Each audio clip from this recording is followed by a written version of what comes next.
Having taken a long break from reviewing Atari 2600 games, I feel like it's time for yet another series of games to be reviewed.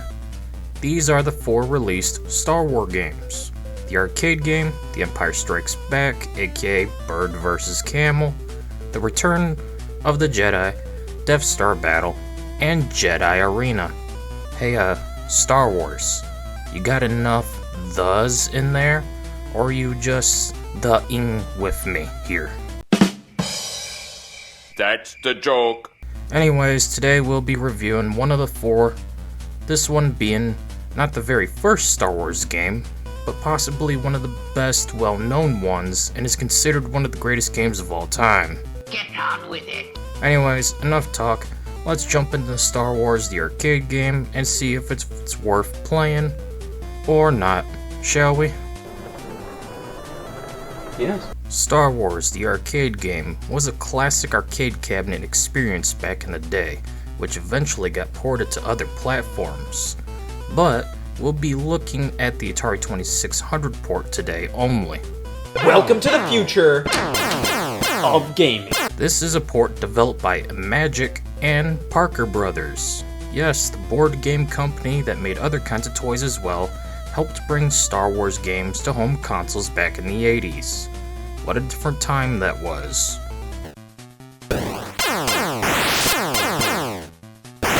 In this game, you play as Luke Skywalker or just a rebel pilot in an X-Wing, and you're participating in the battle at the Death Star in Episode 4, A New Hope. Well, I can tell you one thing, you'll be needing hope after you destroy your eyes trying to comprehend this game's graphics. Hey y'all, Scott here. I've been staring at this all day, I still don't get it. Jokes aside about Atari being extremely primitive, the gameplay is a loop of 3 phases as you battle TIE fighters in space, then you fly around the surface of the Death Star, and finally, the trench scene where you blast a hole and explode the Death Star.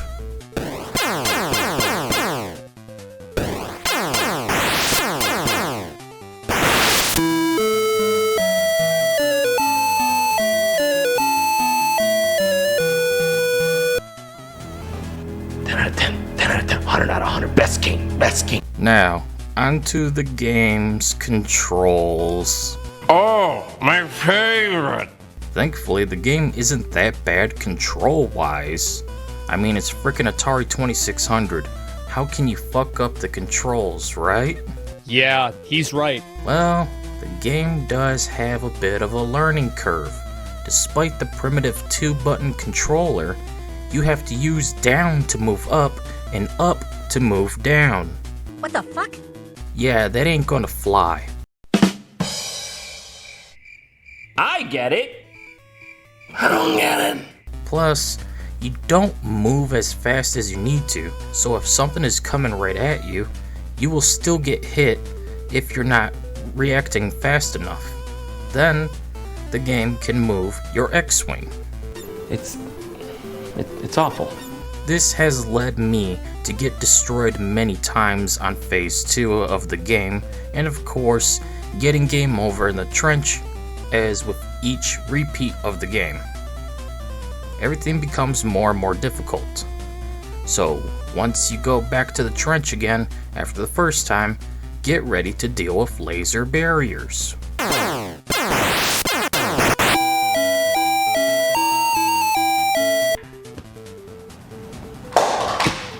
Just fucking, you know? I think your shit is a fucking show. Despite the controls being inverted and the slow response of your fighter, it's not that bad, but it will get annoying here and there. So let's talk about the gameplay itself. It's about time. As you play, you'll notice a red bar above your score. This is your shield. As you get hit, it goes down. If it's gone, game over. Start all over again. So basically you get 9 tries in a single run. Even if you destroy the Death Star, it will still reset to the very beginning once you lose all 9 shield points.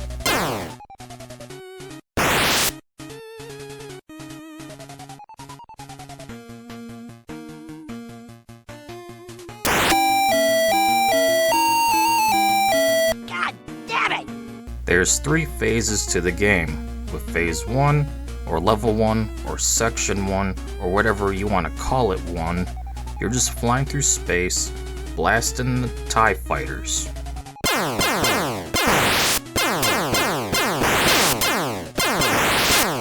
This goes on for a short while, so dodge their blasters and blow up some stormtroopers that can actually aim when they're in a vehicle, but not when on foot.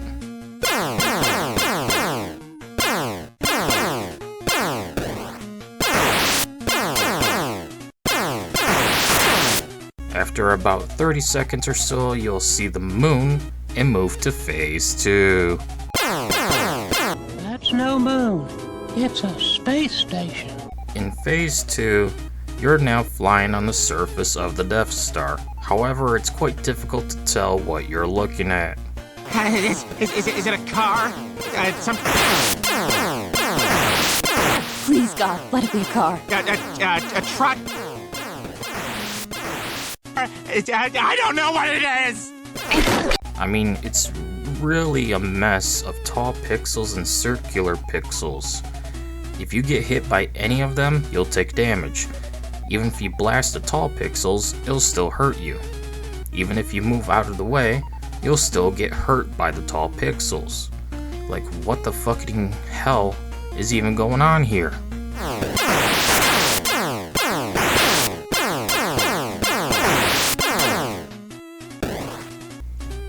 Eventually, out of the blue, you'll transition to the trench scene, like abruptly so.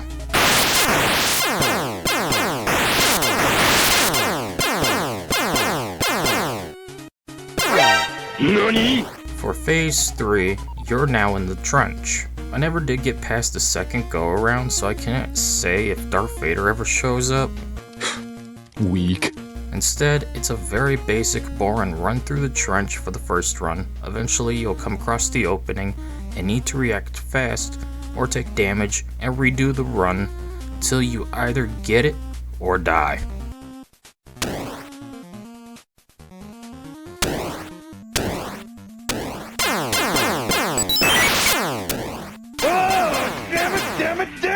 So, if you miss, you can try again.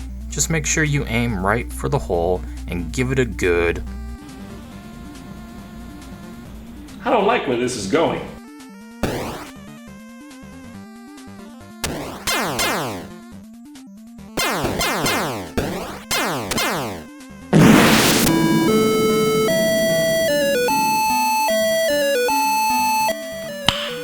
Nice. After you win, the game repeats itself with more difficult obstacles and more enemies firing at you faster and moving faster. This will lead you to experience the horrors of the trench with laser barriers. Given the slow movement of the X-Wing, I got killed here several times and had to restart the game all over again and again and again and again and again and again and again and again and again and again and again and again and again and again and again and again.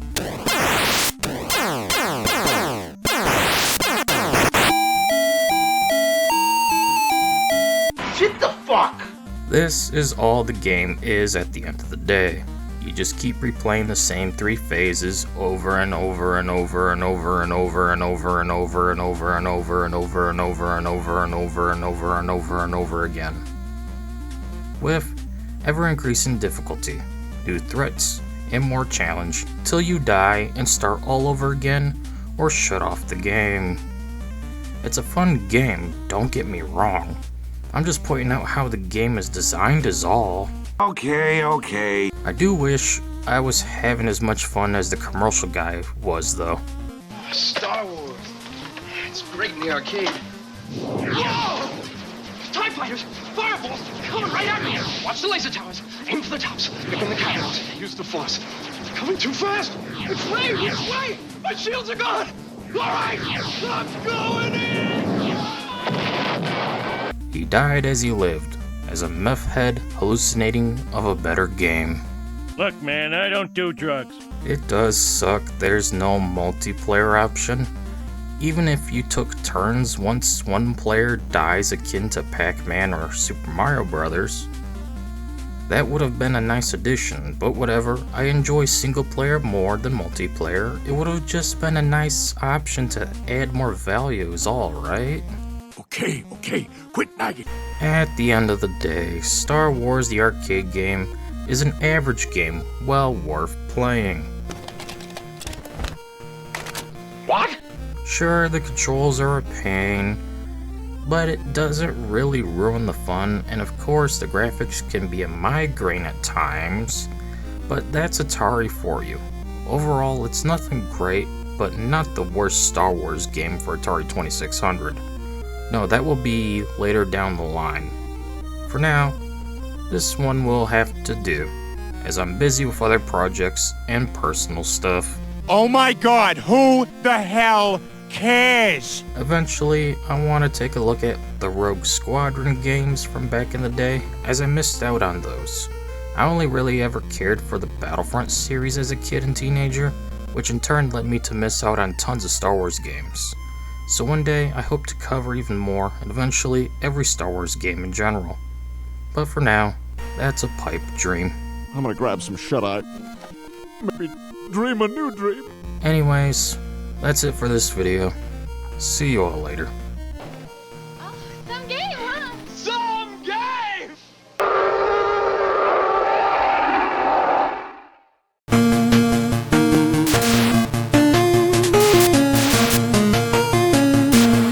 For the second Star Wars game I'll cover, I wanted to get the least in-depth one out of the way next. This is Star Wars Jedi Arena, a game where you duel an AI-controlled Jedi or another player for multiplayer. What should have been a neat idea turned out to be the worst thing of the quad trilogy, so strap in for a quick review. Did he say strap in or strap on? The idea is you're two Jedi dueling with a training bot. It will send lasers at random in various directions. You need to use your lightsaber to block the lasers from hitting your force field. If it breaks through and hits you or your opponent, that person is the loser. Sounds simple, right? What could possibly go wrong? Except everything. For this is single-handedly the worst Star Wars game on Atari 2600. As for why, well, that's what the controls section is for. Wait, don't click off the review. Get your fat space ass back here. So, how does this game control? What are the mechanics? Well, it turns out you use the stick to move your lightsaber left and right, trying to block the oncoming laser blast from the training droid. Except... the controls... Here it comes. don't work. It could be broken. Maybe it is. I tried everything I own to get it to work. I even tried to unplug and plug the controllers back in, but nothing ever worked. Then I went online to see if there was anything about how the game works, but I couldn't find any clear answers. But then again, that's what I get for using Google. It was too busy giving me subreddit posts about why incels are victims and Hassan Piker should be the President of the United States. Yeah, sounds a lot like Reddit. Dear God, that sounds too much just like Reddit. I ain't even going near that. Anyways, the game cannot be played. All I can do is describe a few more things and get to the score.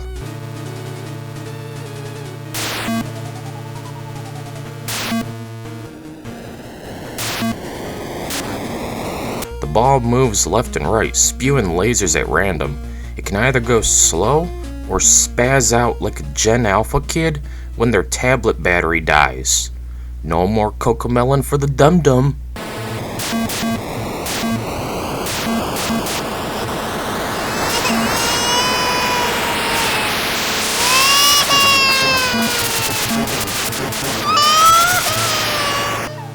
You have a shield of 3 layers. As the laser hits a piece, it disappears, meaning you basically have 3 chances to protect yourself before an opening occurs.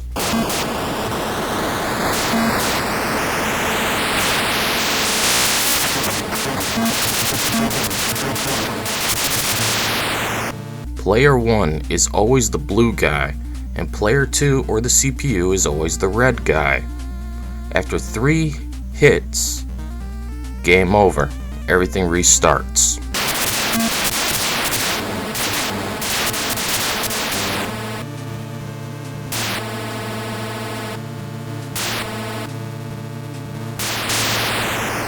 Gotcha, bitch!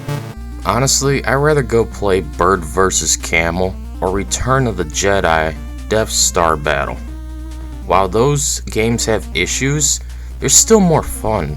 In fact, I'm excited to review those games. I guess there just always has to be a sore loser of the group, such as Velma from Scooby-Doo, Aquaman from DC, or even Squidward from SpongeBob. There must always be the lesser of a group somewhere. And for Atari 2600 Star Wars games, Jedi Arena is that lesser of this 4-game group. That's beautiful. It's like poetry. If this game had worked, the only thing I'd like to have seen differently is the sheer amount of screen flashes. I don't get seizures or anything, but man, did my eyes hurt after a while just sitting there watching the game play without me.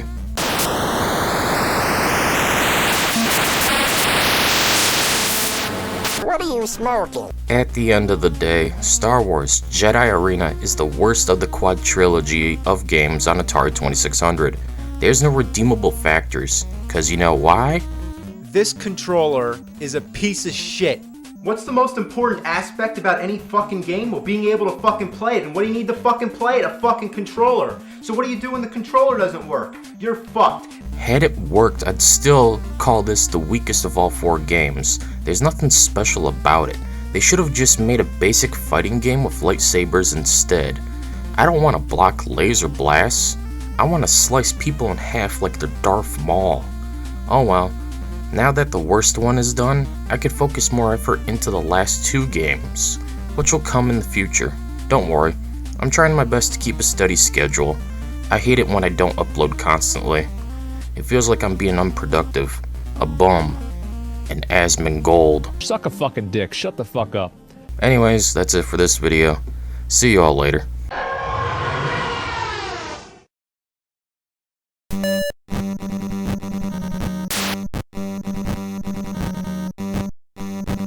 The third Star Wars game is The Empire Strikes Back, being all about the Battle of Hoth from the 5th episode. So this means flying around in a snow speeder and blowing up AT-ATs.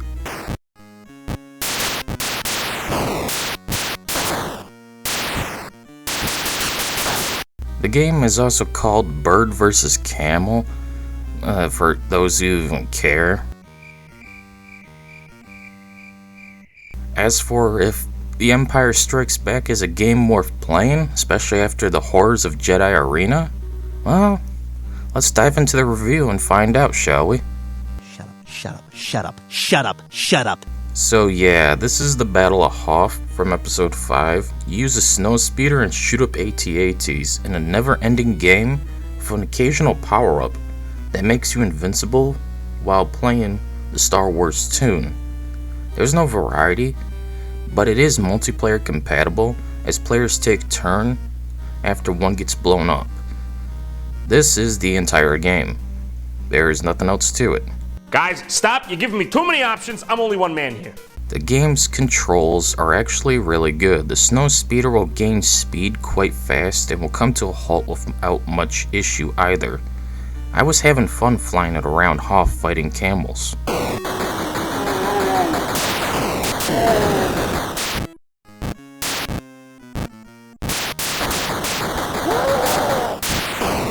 Using the red button to blast camels in their heads and butts, speeding around to avoid getting hit from their fire, performing drive-bys by speeding up and blasting them as I zoom past them before they can even get a shot off. It's actually a very fun, fluid controlling game.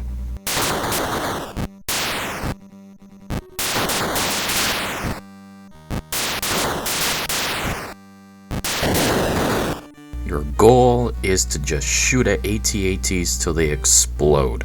Their damage/health is indicated by their changing colors, which of course changes all the time, so you just gotta keep shooting them till they blow up.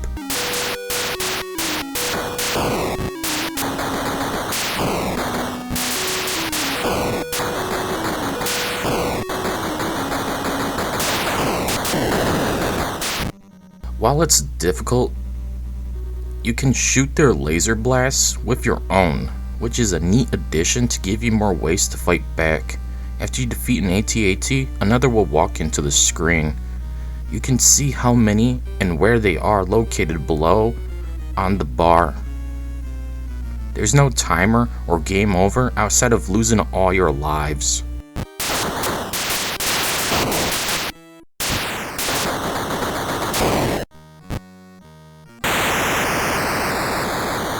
So even if an AT-AT makes it to the end of the screen, nothing occurs. You think that reaching the Rebel HQ would be a bad thing, or even the shield generator, because wasn't that their goal to reach with those things in the movie?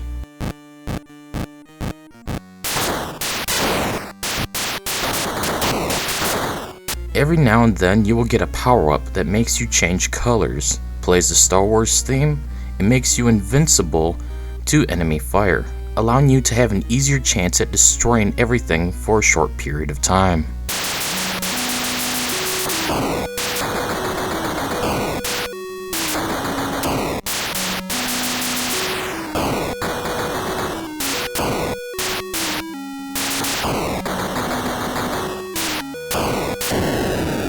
If playing two-player mode, once one player is dead, the other will get to play, till no one has any lives left, and then it's game over.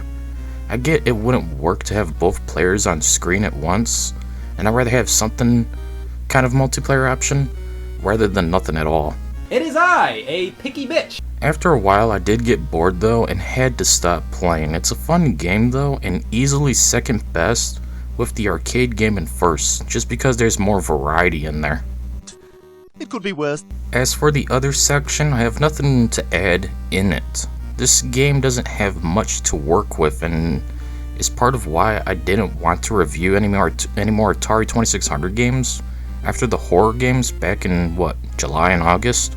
We don't know. We're trees. Just because of how shallow and basic they are, it's just hard to work with.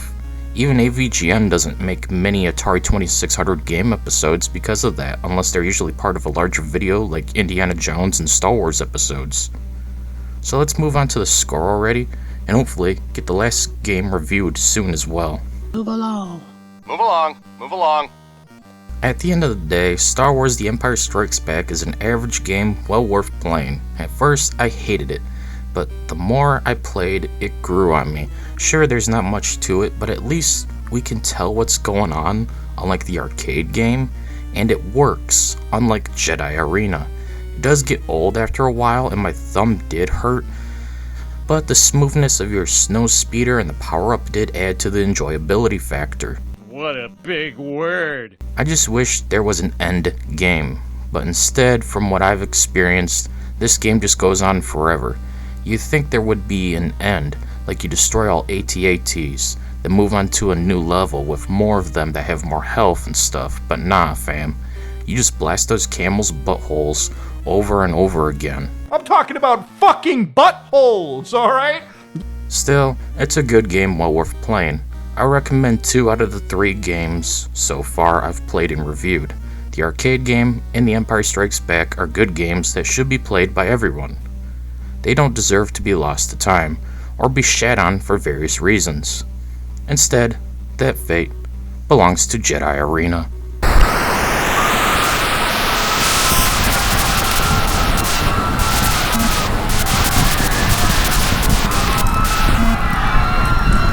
Eventually, I'll get to the 4th and last game. Return of the Jedi Death Star battle should be finished soon. Till then, anyways, that's it for this video. See you all later.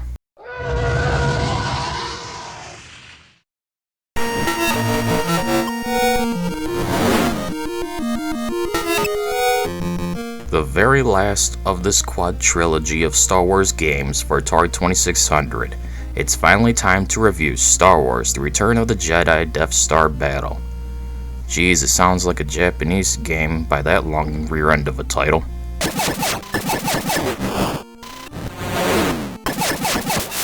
Anyways, I'm glad to be done with this series of reviews because I'd rather focus on something else. Can only review the same thing one too many times before it drives one up the wall. I'm off my meds! So, is Star Wars: The Return of the Jedi Death Star Battle worth playing? Might as well get this over with and find out. You're flying in the Millennium Falcon, fighting the TIE fighters in space, awaiting an opening to occur through the Death Star's shields to jump through space and blast its core. Once the core is hit, things go boom.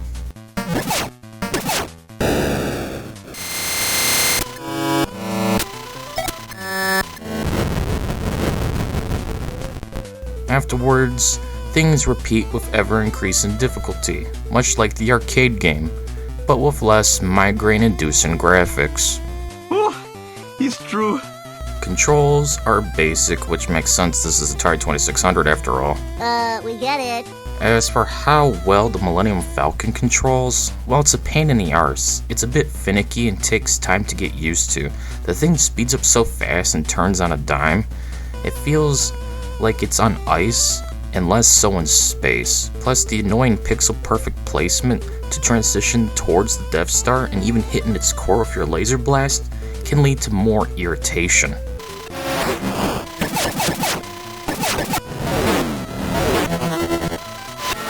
Nope.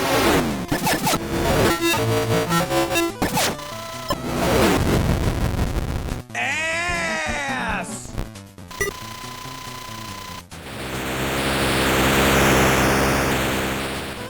Which brings me to the gameplay. Hoo boy howdy do we have some things to talk about here, which wasn't really the case with Jedi Arena and The Empire Strikes Back.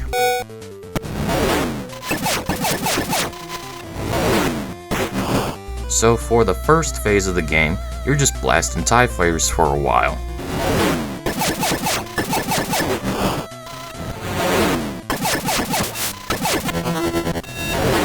After a bit, you should see an opening of the Death Star's disco floor.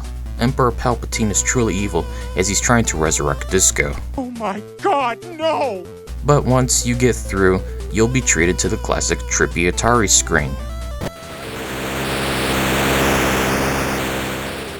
For Phase 2, you're now at the Death Star and must destroy pixel by pixel to get to the core in the center, all while battling more TIE fighters, the Death Star cannon, and a suicidal green ship.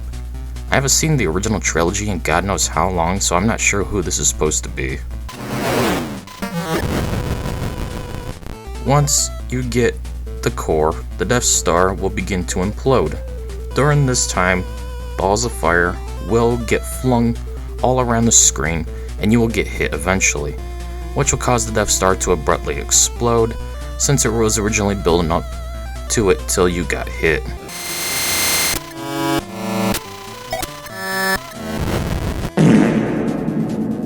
And that's it.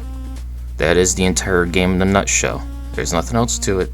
You just repeat this over and over again till you either turn off the console or get a game over and have to start all over again with the easier difficulty. As with every completion run, the game's difficulty will increase. Okay. I swear, this green ship is near impossible to hit. Every time I try to aim for it, I either miss and it runs into me, or I turn and go speeding right into it. Cause you can't just rotate your ship around, you gotta fly like your fuel tank is full of Red Bull and meth. Shit the fuck! During Phase 1, trying to get through the shield isn't always as easy as it looks. At times, the bloody thing will not let you through, even though you have an opening. Or if the shield is up, but there's a hole, you can still go through it even though you shouldn't be able to. It's a mess of if you want to risk losing a life just to get to the next phase of the game or not.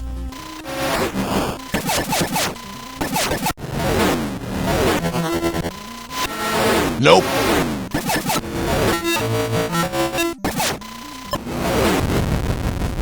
Ass! One major complaint I have is how your laser blast will not hit what it's running into at times. Heck, it will even at times completely miss the TIE fighters or the green ship. It's very annoying, but not as annoying as trying to hit the godforsaken core with the cannon blasting you non-stop.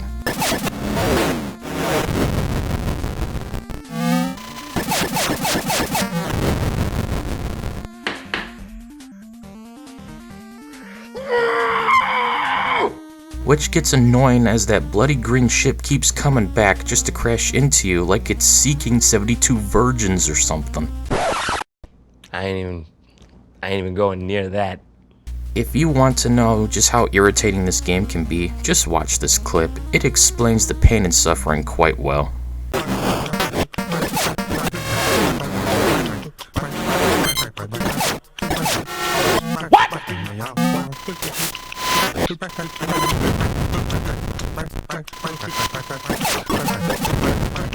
Can I just have a break? Can I just have one break? What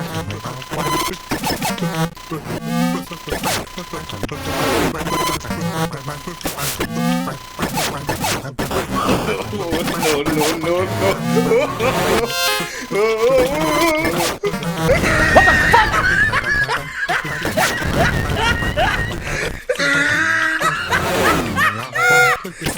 I couldn't make this shit up. I couldn't make this shit up if I tried. I'm sad that I lack the talent to make this shit up.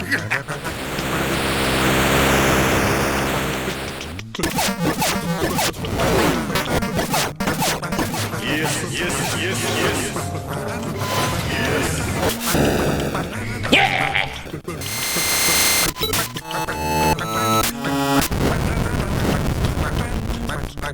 Well, that was a load of shit.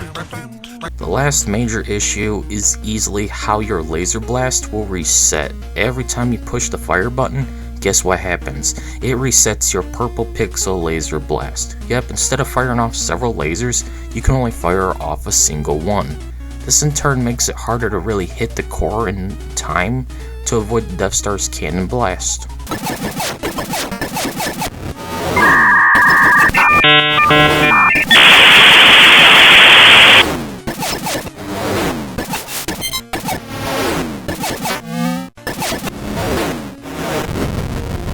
So enjoy slowly destroying the Death Star. 1 pixel at a time. No thanks. This game is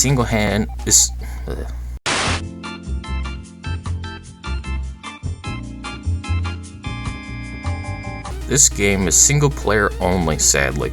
So if you wanted to play Star Wars with someone else on Atari 2600, you'll either need to play Jedi Arena or The Empire Strikes Back. Obviously, only one of those two are worth your time. Guess who, dick?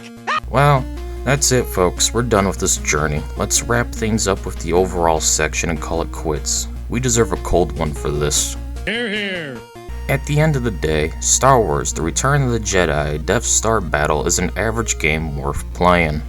Shots. We're all shocked. Sure, it's nothing great, but it's playable. Controls can take some getting used to.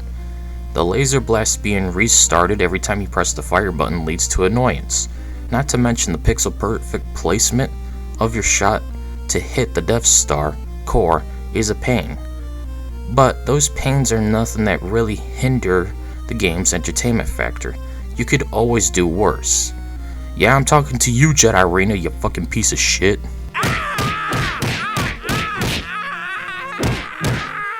So, this quad trilogy of games is over. Time to move on to other things.